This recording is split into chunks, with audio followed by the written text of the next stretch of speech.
Entonces, la pregunta esencial es, o mi análisis es, mejor enderezar el futuro que maldecir a las tinieblas, que es el pasado. Te pregunto yo, este Paraguay en el cual hoy estamos de manera irracional, culturalmente, ¿qué, qué raíces morales, qué moral productiva tenemos que cambiar? ¿Cuáles son los key issues que hay que comenzar a modificar? Bueno, una de ellas es que tenemos que darle un mayor espacio de credibilidad a lo racional y menos a lo emocional. Ya, eso quería. Nosotros somos una sociedad que básicamente desarrolla la inteligencia emocional en grado sumo. Ajá. Aquí hay gente que te califica sin conocerte. Y yo le pregunto a veces a algunas personas, ¿vos le conoces a esta persona que estás hablando mal de él, de ella? Data Y me eje, dice, no, da juicio. da juicio. Da juicio es una Profundo, cuestión misteriosa. ¿Qué significa? hematológica. Sí, que no me cae bien, me parece antipático. No me saludó alguna vez que lo vi. Su mirada no me atrae. Efraín, por ejemplo, es un tipo que no se lo vota por Argel, Imagínate. pero le votan al que usted le veas. Eh, ¿Y qué tal es eso? No, te pregunto. No, no, y cuando dicen la gente, por ejemplo, y ya puro PTP, se gusta la GIA, Ah, digo, ya no sé. es una especie de fatalismo afectivo. El paraguayo cae en la cuestión de decir, no me interesa lo racional, no me interesa, no me vas a convencer de algo que yo ya he dejado atrás, porque me dejo llevar por la cuestión emocional. Pero la primera cuestión es establecer un criterio de racionalidad en donde la realidad no nos moleste, el pensarla, pero por sobre todo el actuar para modificarla. Por eso cuando la gente dice el cambio, espera una cuestión mágica, no una cuestión que le corresponda a él inicial. Él no tiene parte. No, él cree que eso va a venir de algún lado como una especie de mantra que de tanto repetir se va a producir en un momento determinado. Y ese es un error grande que nos lleva al hecho de despreciar la realidad para empezar, subestimarla sobre la base de la cuestión afectiva y sentimental. ¿Qué te dice, por ejemplo, cómo puede un partido colorado tantos años en el poder, habiendo producido tantos pobres, tanto malestar en las atenciones sanitarias, tanto nivel de bajeza en términos educativos, sigue siendo votado? Y el Colorado te dice, yo voto porque mi papá fue Colorado, mi abuelo fue Colorado, y así sucesivamente. Este es el único país en el mundo en donde se entroniza a Caín, el que mató a Abel.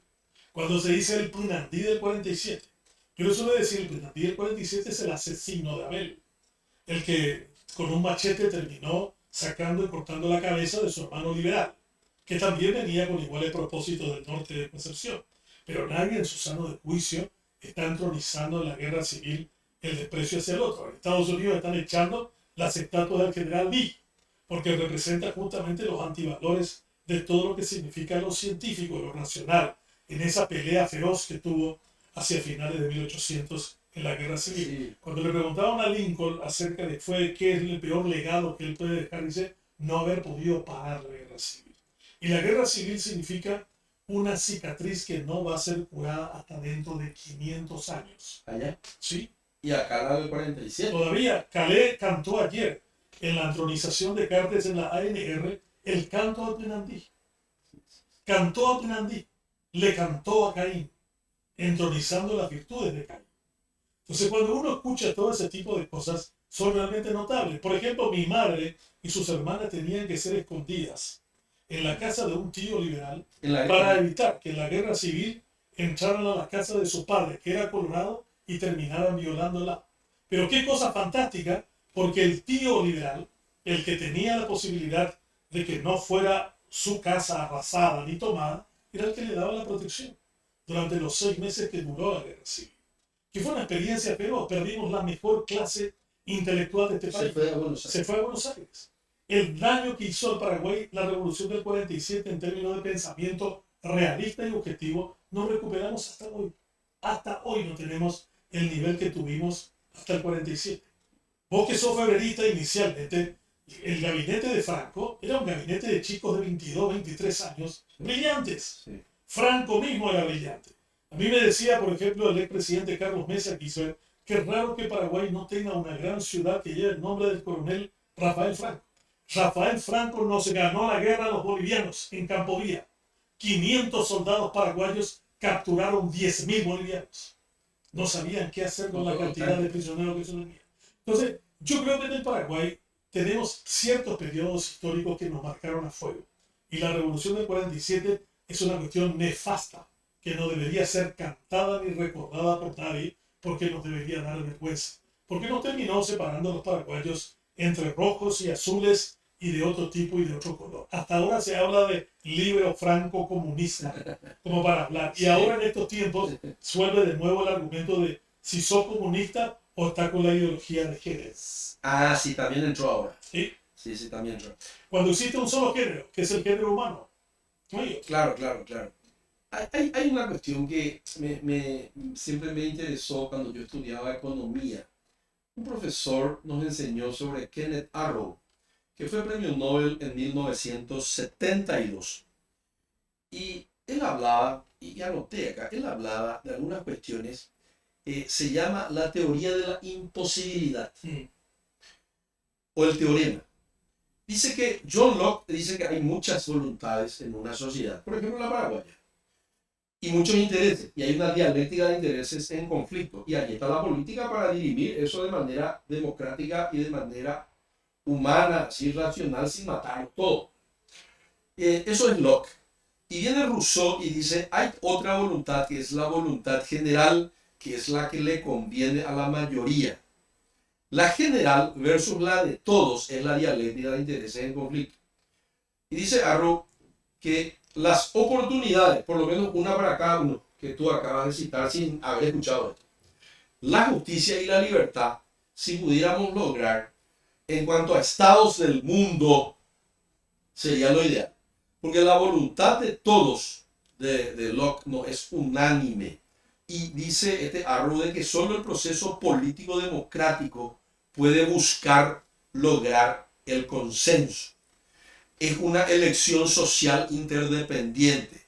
Y pregunta Arrow si existe la posibilidad de darle el gusto a todos. Con esto él ganó un premio Nobel. Y no solucionó. Porque él dijo así. Dice, todos prefieren a A o a B. ¿Entendés que bien lo que quería decir? Todos prefieren a A o a B. ¿Qué es lo que va a pasar ahora en abril? Pero no a C o a A versus C. Cuidado.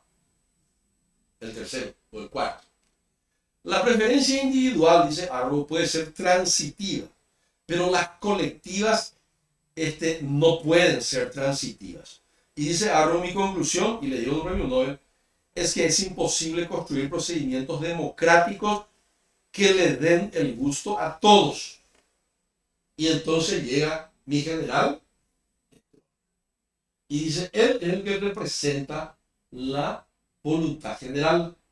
Después vino, o antes vino, Morínigo, vino el propio Franco, vino de Mareté, y después los caudillos, ¿verdad? Vino este señor Bernardino Caballero, el propio Mariscal, Francia.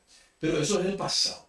Yo te pregunto, esta teoría de Arrow, este teorema, ¿sigue vigente para abril del 2023? Totalmente, es una descripción muy elocuente. Y hay dos cosas que me parecen también interesantes de la reflexión tuya. Es que la primera que me olvidé decirte, sí, con respecto al tema del Estado que tenemos y que la gente odia al Estado. La gente no puede odiar aquello que refleja su propia personalidad. Sí. El Estado no es otra cosa que la nación jurídicamente organizada. Por eso aquella expresión que suele decirse, cada pueblo tiene el gobierno que se merece, no es verdad, porque cada pueblo tiene el gobierno que se le parece a ella, a esa persona, a esa sociedad, a esa nación. Entonces cuando nosotros miramos el Estado, estamos colocando en el espejo nuestro propio rostro. Y cuando decimos no me gusta el Estado, en realidad estás diciendo no me gusto yo. No me gusta lo que soy, lo que me refleja. Quisiera hacer otra cosa. Quisiera hacer otra cosa. Ojalá. En muchos de los casos dicen, no, estoy muy cómodo con esto. Me parece de que lo único que podemos tener es esto, no nos da más el cuero para hacer un Estado diferente al que tenemos. Y yo creo que en el tema de la justicia, yo soy abogado y estudié mucho tiempo el derecho, me apasionó, escribí mi tesis doctoral sobre el tema, fui a Estados Unidos a especializarme en la cuestión y me di cuenta que el derecho en realidad que había estudiado no tenía nada que ver con la justicia que yo anhelaba. ¿Por qué? Porque la justicia en realidad tiene otros valores de los cuales el derecho es simplemente una cuestión instrumental para lograrla, pero no es toda. Paraguay tiene una sociedad extraordinariamente injusta e inequitativa. Yo, por ejemplo, estuve hace poco en la estancia de una persona y le dije, ¿cuánto le pagas a tu personal, este que está aquí? Y ese gana 1.000.000. Yo le dije, pero eso me parece realmente no conducente a los costos de vida. No, pues yo le doy casa, pues. La casa era una cosa que se caía, una choza. Los niveles, también le doy de comer, dice. También le traigo galletas. Y con eso ya cumplo el salario mínimo. Él me dice, y además, dice, eso está en la ley. El salario del empleado de estancia está en la ley. Está por debajo. Güey. Está por debajo del salario mínimo. Y lo consideran absolutamente normal, justo. Nadie de ellos cuestiona, che, pero tiene razón, es injusto esta cuestión. ¿Cómo yo puedo tener un sistema como este? O como me dijo el más grande terrateniente de este país. Yo le dije, ¿cuánto cuesta una hectárea de tierra aquí en el Alto Paraná? Si yo quisiera comprar esta hectárea tuya, ¿cuánto vale? Y $20.000. ¿Cuánto pagas de impuesto inmobiliario aquí al municipio? Y me dijo 1.538 guaraníes. Mi madre vive sobre la calle 22 de septiembre de Teniente Fariña y tributa al municipio de Asunción 6.583.000 al año. Casi $1.000. La casa es del año 1960. Entonces, yo digo una cuestión injusta que es aceptada por el asunceno, aceptado por el peón, por el patrón de la estancia, aceptado por el terrateniente, aceptado por el municipio del interior. Si uno comienza a analizar los niveles de injusticia que tenemos, son enormes. En San Pedro de Coandayú hay más maestros que alumnos, más maestros que escuelas. Y yo le dije, ¿cómo se da este fenómeno? No, porque son muy catuperíos los diputados que consiguen rubros. Claro. Y dentro de los rubros que consiguen, la mitad de lo que cobra, entre comillas, un maestro es del diputado. Sobre ese punto. O sea, somos una sociedad profunda y visceralmente injusta que acepta esta condición sin querer transformarla. Sí. No se rebela contra ella, porque la injusticia es de carácter raigal, germinal. La matriz del Paraguay es la injusticia. Sí, no, eso es innegable. Ahora, con estas patologías que son estructurales, yo anoté acá, independientemente del grado de desarrollo de una nación, la república se construye y también se debilita. Sí. Se puede perder la república como un bien social. Yo estoy en una situación que Bolsonaro, Trump, Stroessner vino después de la primavera democrática. O sea, nosotros ya fuimos democráticos con Angela Stroessner. ¿Sí? Estados Unidos es una democracia, la mayor democracia occidental, con Angela Trump. Brasil, una de las mayores democracias probablemente de la América Latina, o una Bolsonaro. Y hasta ahora, ¿no? Entonces, por eso es que Franklin dijo, tú tocayo, dijo, ¿qué me están haciendo? Y vino Bachi Núñez, allá en Estados Unidos, dijo, ahí está Benjamín hablando todo al pedo, dijo, como suele decir de vos. Y le dice, el problema es que yo no lo conozco. Estaba preguntando de Bachi Núñez, yo ni en Valeria de Benjamín, algo parlamentario, todavía no hizo como yo, ir a macatear camisas en San Pablo como estoy haciendo ahora para sobrevivir. Y sigo. Entonces, se puede perder la República Paraguaya. Totalmente. Y ese es un buenísimo tema que estás tocando. La gente cree que la democracia ritual, formal, de ir a elecciones cada cierto tiempo, elegir a diputados y senadores o presidente de la República, ya con eso se acaba. Eso me recuerda a lo que decía un nuncio que pasó por acá, luego fue cardenal Baldicieri, que dijo en la fiesta de Caracupé en su última homilía, el pueblo paraguayo es un pueblo católico no evangelizado. No se convirtió todavía. No se convirtió, no conoce al Señor, no lee las Escrituras, no vive lo que le manda las Escrituras. Es nada más que un católico de Viernes Santo, de Domingo de Paz. Y nosotros tenemos una democracia también ritual. Y nosotros no creemos en que ella es realmente el espacio en donde tenemos que buscar esa palabra que utilizaste, que fue consenso. Pero yo te agregaría un elemento que conspira contra eso, y que tiene que ver con el comentario que hiciste de ese personaje de Lupanar, que es la cuestión de que realmente para alcanzar el consenso hay que dialogar mucho antes. Mucho. El consenso es la fase más elevada del diálogo. O sea, no se llega al consenso si no se dialogó mucho antes. Y en la cuestión que estaba comentando, hay muchísima gente que, por ejemplo, me envía todos los días una especie de recordatorio y de provocación. ¿Qué te digo? Porque me envían discursos de Bukele. El personaje admirado por ellos dice, mira este tipo, viene del negocio del marketing, fue alcalde de San Salvador, vos que conoces El Salvador muy bien, un país de familias, de 10 que dominan y controlan todo, un país desbordado por la guerra civil, por Economía capitalista. los maras salvatruchas que crearon todo un network, una corporación del crimen a nivel global, y él viene y lo pone en cintura, viola todas las cuestiones de derechos humanos, lo que sea, pero dice, yo voy a poner orden en este caos. Y ahí hay una cosa que me gustaría compartir con tu audiencia y contigo.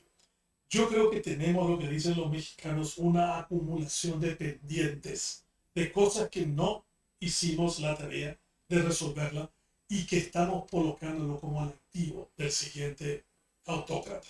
El siguiente autócrata va a decir, no resolvieron el problema de la salud, no resolvieron el problema de la educación pública, no resolvieron el problema de transportación masiva, no respondieron el problema de agua potable, no usaron el sistema de hidroenergía en abundancia que tenían, no tuvieron la posibilidad de transformar la matriz energética del país, no establecieron un régimen de seguridad realmente confiable. No hay ningún lugar en el Paraguay donde la gente no sepa con pruebas que el comisario cobra por darte seguridad. Por ejemplo, entonces viene un tirano con estas 7 cosas, te puedo agregar 50. Yo ya hice los pendientes, el checklist que la democracia no ha cumplido. Entonces va a llegar un momento determinado que van a aplaudir, a rabiar al tirano que diga, esto yo vengo a poner en orden lo que ustedes los demócratas durante 3 décadas y más no fueron capaces de realizar. Ustedes no fueron capaces de llevar a los tribunales a un indiciado de corrupción, les señalaron desde afuera y ustedes se hicieron de los pelotudos. Toda la estructura de la fiscalía estaba para el apriete. Las fiscalías son como las caperucitas rojas. El Chevrolet rojo de la época de Trump venía a tu casa y te llevaba sin ningún tipo de garantía. Ustedes no fueron capaces de modificar el sistema de administración de justicia. Cualquier persona que lleva adelante un pleito con el tiempo es capaz de zafar. En el Paraguay, y esto es un dato demoledor en contra de nosotros, que a mí me duele decirlo, si vos cometés un crimen en el Paraguay, tenés 95% de posibilidades de zafar. Tenés 5% de ser procesado y solo tenés 1% de ser condenado. Gary Becker, que es un economista, premio Nobel, escribió su tesis sobre la economía del crimen. ¿No? Chicago. Y la economía del crimen. Gary Becker dice, en una sociedad donde el crimen paga tan alto, que es un gran negocio. Es un extraordinario negocio. Para eso que vos hablas mucho, que es la economía negra, la economía sumergida, la economía que no paga impuestos, la que le jode a todos los demás. Entonces yo considero que tenemos una acumulación de pendientes que los demócratas hemos sido incapaces de resolver y que solo esperan la clarinada para que un autoritario venga y tome al toro por las astas.